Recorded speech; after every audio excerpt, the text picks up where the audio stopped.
శ్రీ గురుభ్యో నమ. గురు బ్రహ్మ గురు విష్ణు గురుదేవ మహేశ్వర గురు సాక్షాత్ పరబ్రహ్మ తస్మై శ్రీ గురవే నమ. సదాశివసమారంభం వ్యాసంకర మధ్యమం అస్మదాచార్య పర్యంతం వందే గురు పరంపరాం. అపారగణాంతం శాస్త్రూపం శ్రీ చంద్రశేఖర గురు ప్రణామముదానం. శ్రీ గురుభ్యో నమ. గణాధిపతయే నమ. పరలోకం పునర్జన్మలకు సంబంధించిన వాస్తవ సంఘటనలు అంటే అదనమాట పునర్జన్మల గురించి చెప్పుకుంటున్నాం మనం. ఇప్పుడు ఎపిసోడు 12 చెప్పుకోవాలి. 11 ఏం చెప్పుకున్నామంటే ఆ కంజర్ల స్వాధీనంలో ఉన్న బాలకొండ ఠాకూర్ కుటుంబం వారికి ఇచ్చేట్లు చేశారు, అక్కడతో చెప్పుకున్నాం. ఇప్పుడు ఎపిసోడ్ 12 కంటిన్యూ. మాననీయ రాయ బహదూర్ శ్రీ బ్రజలాల్ బాలావర్ గారు శ్రీ బిహారీ శాస్త్రి గారితో ఈ విధంగా అన్నారు. తాళ్ళు అమ్ముకుని బంగ్లాల వట్టివేర్ల పరదాలు కుట్టి జీవించదగిన ఈ కంజరు తనకంటే మించిన ధనాఢ్యులైన ఠాకూర్ కుటుంబంలో జన్మించడానికి గొప్ప కారణం ఉంది. పూర్వజన్మలో ఇతడు మోహన్ సింగ్ కంజర్ మాత్రమే, కానీ ఇతడు నియమనిష్టలు అధికంగా ఉన్నవాడు. పరమ సాత్వికుడు. ఎప్పుడు కూడా మాంసం తినేవాడే కాదు, మాంసము చేపలు గుడ్లు కోళ్ళు వీటన్నిటిని అన్నిటికీ దూరంగా ఉండేవాడు. ఏ జీవిని కూడా చంపడం కానీ వేటాడడం కానీ చేసేవాడు కాదు. పవిత్ర గంగానది అంటే ఇతనికి చాలా భక్తి శ్రద్ధలు ఉండేవి. కంజర్ కులంలో పుట్టినప్పటికీ ఇతడు పవిత్ర గంగానదిలోకి వెళ్ళి స్నానానికే వెళ్ళేవాడు. అక్కడ గంగానదిలో స్నానానికే వెళ్ళేవాడు. ప్రతిరోజును శ్రీరామనామ జపం తప్పగా చేసేవాడు. ఇతడు కడు బీదవాడై ఉండి కూడా తన రక్తాన్ని చెమటను ఖర్చు చేసి 400 రూపాయలని పైసా జాగ్రత్తగా మిగిల్చి కూడబెట్టాడు. ఆ డబ్బును నాకే ఇచ్చి నా ద్వారా ప్రజల సౌకర్యం కొరకు, పాఠశాలల సౌకర్యం కొరకు ఒక బావిని తవ్వించాడు.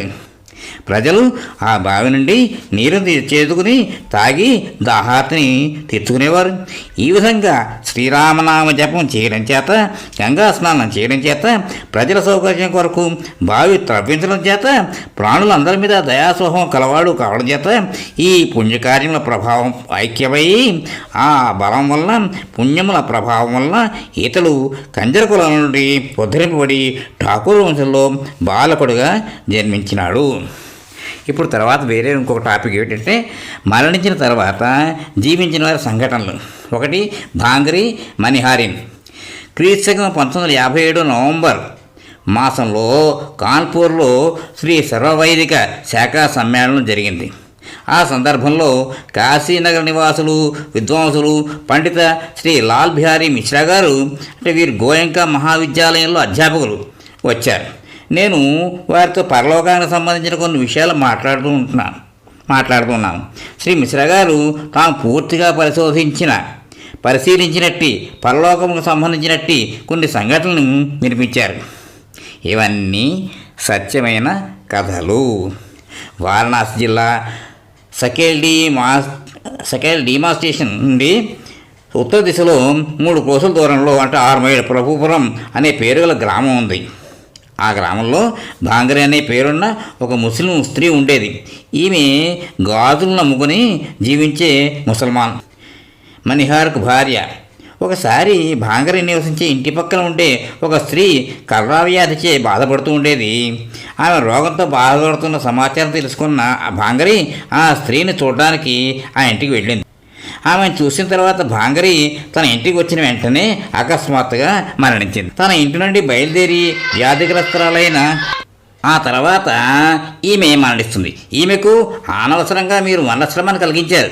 ఈమెకు భవిష్యత్తులో హితం కలుగుట కొరకు తలపై 3 గీతలు పడి వెంట్రుకు కాలిపోయే విధంగా ఈమె శిరస్సు మీద మండుతున్న త్రిశూలం లాగి మచ్చలు పడేటట్లు చేయండి.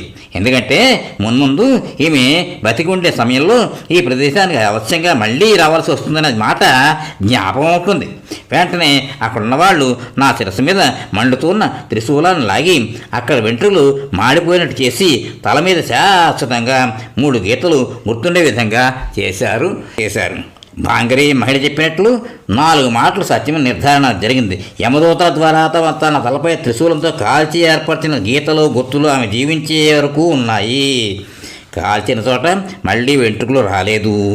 ఎప్పుడైతే భాంగరి మృతదేహంలో ప్రాణం తిరిగి వచ్చిందో అదే సమయంలో ఆమె ఇంటికి పొరుగున జబ్బుపడి ఉన్న స్త్రీ మరణించింది. ఈమె జీవించి ఉన్న 14 సంవత్సరాల కాలంలో పోగానే తేజస్వి స్వామివారు చెప్పిన రీతిగా వాస్తవంగా భాంగరి కుమార్తెలు ఇద్దరు ఆమె కన్నుల ముందర మరణించారు. వాళ్ళిద్దరి మృత్యువుల వల్ల కలిగిన ఘోరమైన దుఃఖాన్ని తాను అనుభవించవలసి వచ్చింది. పరలోకంలో చూసినప్పుడు చెప్పిన విధంగా 14 సంవత్సరాలు పూర్తిగా దాటాక 15వ సంవత్సరం ఆరంభం అవుతుండగా భాంగరి మరణించింది. అంటే ఇలాంటివి చూసారా మనకి నిజంగా జరిగిన కేసులు ఇవన్నీ కూడా మనం కూడా అనుకుంటూ ఉంటాం అయిపోతున్నట్టే. అంటే దాన్ని ఏమని అంటారంటే మనకి ఈ రుణాలు తీరాలంటారు. అది తీరిదాకా మనం ఇక్కడ ఉండక తప్పదు. ఎవరితో దాకా వాళ్ళు వచ్చి వెళ్తారు తీసుకెళ్తారు. ప్రతిదీ ఎవరితో ఎంత రుణమో అంతదాకా తీర్చుకోవాలి తప్పదు. అందుకోసమే వాళ్ళు ఇంకోటి కూడా ఇందులో ఎంచుతారు దానా పిడి కాయ ఖానేవనే కన్నా. అంటే ఎక్కడ భూమి ప్రాప్తం ఉందో ఎక్కడ ప్రాప్త లెక్కుంటే అక్కడ పెడతాం. అలాగనే ఎవరికి ఎంత ఇవ్వాలో ఈ జన్మలో దాన్నే రుణానుబంధ రూపేణ పతిపత్ని సుతాలే అని చెప్పినట్లుగానే అంటే మనకు రుణాలు ఎప్పుడు దాకా ఉన్నాయో వాళ్ళతో రుణాలు తీరిపోయేదాకా కూడా మనం ఈ భూమి మీద ఈ జీవితం గడపాల్సి వస్తుందని చెప్పుకోవడం ధైర్యంగా ఉండాలి కూడా మనం.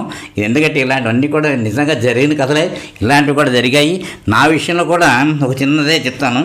ఏమైందంటే నాకు ఈ సంవత్సరం గుర్తులేదు కానీ నేను ఇంకా అప్పుడు హై స్కూల్లో చదువుతున్నాను. టైఫాయిడ్ వచ్చేసింది.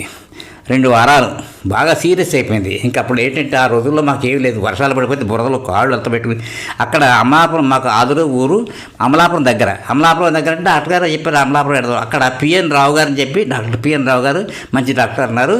మన తీసుకురా ఆ రోజుల్లో 100 రూపాయలు ఫీజు ఆయనకి, కారులో తీసుకురావాలి అన్నారు.